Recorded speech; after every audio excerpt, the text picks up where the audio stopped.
UPSC prelims में banking और financial system से हर साल 3 से 5 सवाल आते हैं। और अगर आप ट्रेंड देखेंगे तो ये क्वेश्चंस लगभग सेम कोर थीम से रिपीट होते हैं। RBI functions, monetary policy, banking reforms और फाइनेंशियल इंक्लूजन।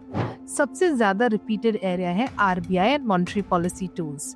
जैसे 2022 में क्वेश्चन था, if inflation is too high, RBI will buy और सेल गवर्नमेंट सिक्योरिटीज। और 2020 में what will RBI not do under expansionist monetary policy. ये दोनों का थीम सेम है, लिक्विडिटी कंट्रोल। यानी यूपीएससी बार बार टेस्ट करती है कि आपको मॉनेटरी पॉलिसी ट्रांसमिशन समझ में आता है या नहीं।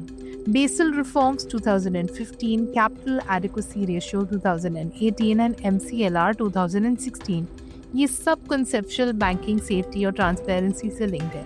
यूपीएससी इन्हीं एक फ्रेमवर्क में घुमाकर पूछती है risk management and credit flow. दूसरा रिपीटेड एरिया है बैंकिंग गवर्नेंस और institutional setup. Banks boards bureau, lead bank scheme और पब्लिक सेक्टर बैंक रिफॉर्म्स, ये सब पे क्वेश्चंस रेकरिंग है। 2021 में कोऑपरेटिव बैंक्स पर क्वेश्चन था, किस एक्ट के अंडर आता है। और 2019 में पूछा गया, who appoints the chairman of public sector banks. Answer was the Banks Board Bureau. Theme same, who regulates, who supervises and how reforms are implemented. Financial inclusion new models के section में ये तीसरा रिपीटेड पिलर है।